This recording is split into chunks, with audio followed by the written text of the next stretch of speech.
Assalamualaikum warahmatullahi wabarakatuh. Alhamdulillah rabbil alamin. Assalatu wassalamu ala nabiyyina Muhammadin wa ala ahli baitihi wa ala azwajihi wa dzurriyyatihi ajmain. Alhamdulillah, kembali bersama saya Zulkarnain El Maduri. Kali ini yang akan diangkat tuh berkaitan dengan ucapan Menteri Koordinator Bidang Politik, Hukum dan Keamanan Menko Polhukam. Ya. Jadi Menteri Koordinator, jadi Koordinator Bidang Politik, Hukum dan Keamanan. Kalau di zaman sebelumnya itu, jika tidak salah yang memegang itu Pak Wiranto ya. Sebelum era presiden dua kalinya, presiden pertama. Ya, sekarang Pak Mahfud MD, orang Madura, Pamekasan, Madura. Ya, tentulah saya kan orang Madura juga. Sehingga sedikit banyak ya tahu. Nah, dalam sebuah lansiran berita, jadi lansiran berita CNN ya,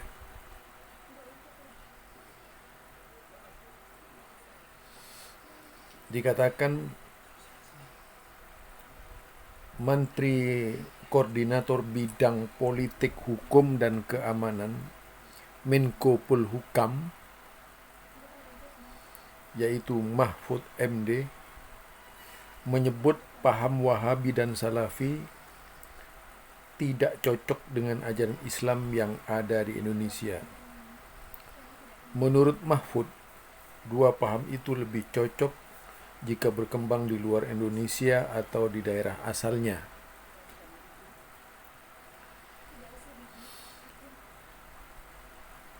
Menurut Mahfud,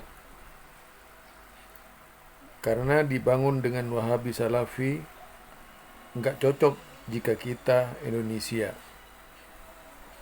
Kata Mahfud dalam acara seminar Pramuktamar Muhammadiyah menjaga kedaulatan NKRI. Jadi ini ucapan Mahfud MD. Artinya boleh jadi di sana karena hukum itu sesuai kebutuhan waktu, lokal dan tempatnya. Itu di antara ucapan-ucapan Mahfud yang dilakukan di Pramuktamar tadi. Namun kalau kita angkat berkaitan dengan ucapan Pak Mahfud ini, beda dengan Buya Hamka ya. Ketika Buya Hamka dan juga beda dengan Bung Karno. Mahfud mungkin perlu banyak belajar dari Bung Karno. Padahal berada di bawah naungan pemerintahan keluarga Bung Karno, yaitu Megawati ya. Itu satu hal yang harus diingat.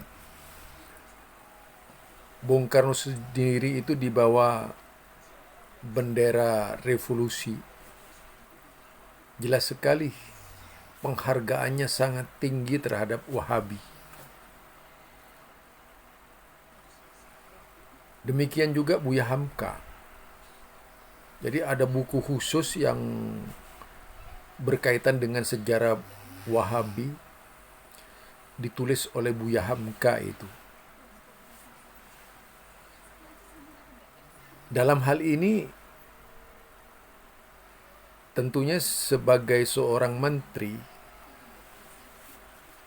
apalagi Menko Polhukam, bidang politik, hukum, dan keamanan, lebih menekankan pada yaitu wawasan intelektual, atau kalau tidak bisa, tidak mencampuri hal-hal yang berkaitan dengan agama. Walaupun Pak Mahfud ini pernah menjadi presenter dulu ya di TV berkaitan dengan pandangan-pandangan Pak Amin ya, tapi semuanya pandangan politik dari sudut Islam ya. Kalau tidak salah dulu di SCTV. Nah, Buya Hamka sendiri bagaimana menatap Wahabi itu sungguh sangat dikenal di kalangan para pembaca buku Buya Hamka yang menulis tentang Wahabi. Di mana menurut beliau bahwa perjuangan di Indonesia ini tidak bisa dilepaskan dari Wahabi. Yang lebih lucu lagi ketika mengajarin Muhammadiyah, harusnya ya belajar ke Muhammadiyah. Itu lebih baik daripada kemudian menasihati Muhammadiyah. Ya tidak salah sih menasihati itu. Tetapi kalau seorang menteri itu kan harus memiliki wawasan yang benar-benar nasional. Apalagi jika berangkat dari yaitu secara akademisi, maka perlu dibidangi dulu untuk membicarakan Wahabi, mengangkat wacana Wahabi itu. Ya, terlalu banyaklah tokoh-tokoh dahulu kala yang yang menuntut kemerdekaan berdirinya negara Indonesia ini.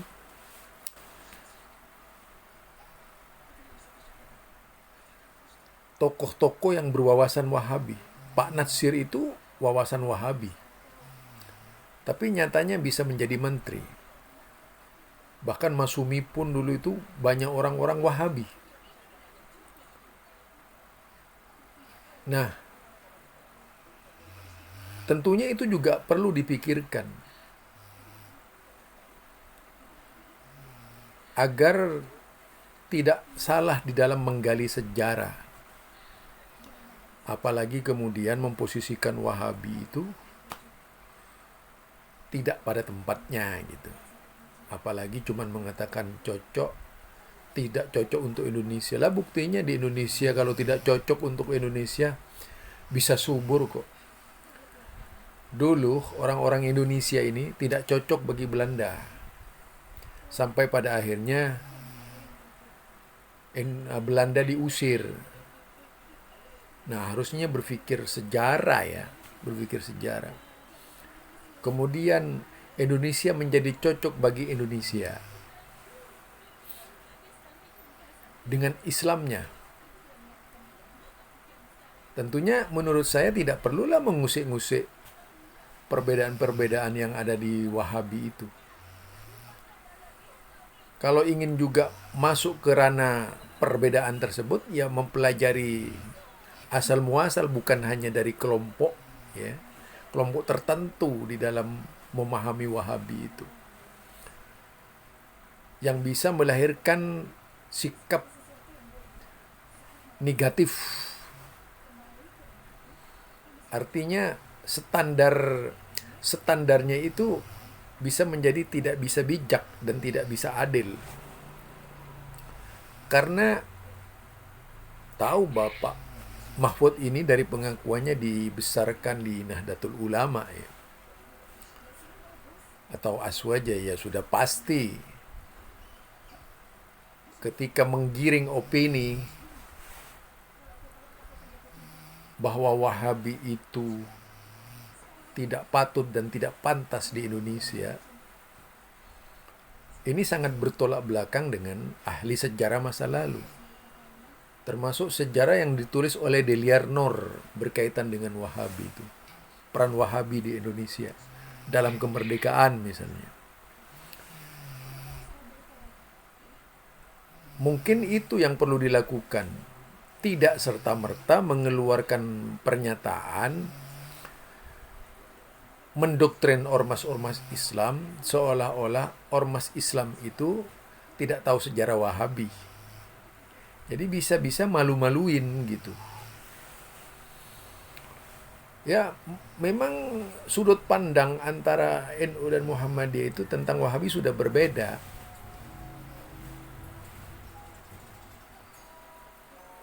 Perbedaannya dari sisi anggaran dasar saja, Muhammadiyah itu pada poros Quran dan As-Sunnah. Sedangkan NU itu pada poros mazhab. Ini saja udah berbeda. Nah, di sini yang mungkin perlu dibelajari agar tidak mengorbankan keberagaman di Indonesia. Satu sisi Pak Mahfud menginginkan keamanan, tapi kemudian membakar keadaan menjadi panas itu. Tentu saja itu tidak elok di dalam upaya membangun kebangsaan. Jadi sekarang justru tidak bolehlah ketika berada dalam negara kemudian membawa NU, membawa Muhammadiyah misalnya itu, atau membawa paham-paham lain untuk menyudutkan kelompok tertentu gitu. Seorang menteri itu kan harus berwawasan jauh lebih hebat lagi gitu. Bukan sebaliknya berpikir mundur seperti tidak tahu sejarah saja gitu. Ini dari saya, Zulkarnain El-Maduri. Semoga bisa menjadi pemikiran bagi mereka yang mencari keadilan. Yang jelas, jika ingin menggali sejarah Wahabi dari wawasan keindonesiaan, carilah tokoh-tokoh Islam di Indonesia. Seperti Buya Hamka tadi itu. Seperti Bayi Arifin misalnya. Seperti Ustadz Ahasan. Itu kan tokoh-tokoh hebat yang berbicara Wahabi itu. Lah, seperti Bapak Natsir, Hos Cokro Aminuto, pasti kenal Wahabi itu. Termasuk tadi buku di bawah revolusi, bendera revolusi, itu yang ditulis oleh Bung Karno. Itu cukup sudah untuk menjadi referensi bahwa peran Wahabi di Indonesia itu juga termasuk besar. Demikian.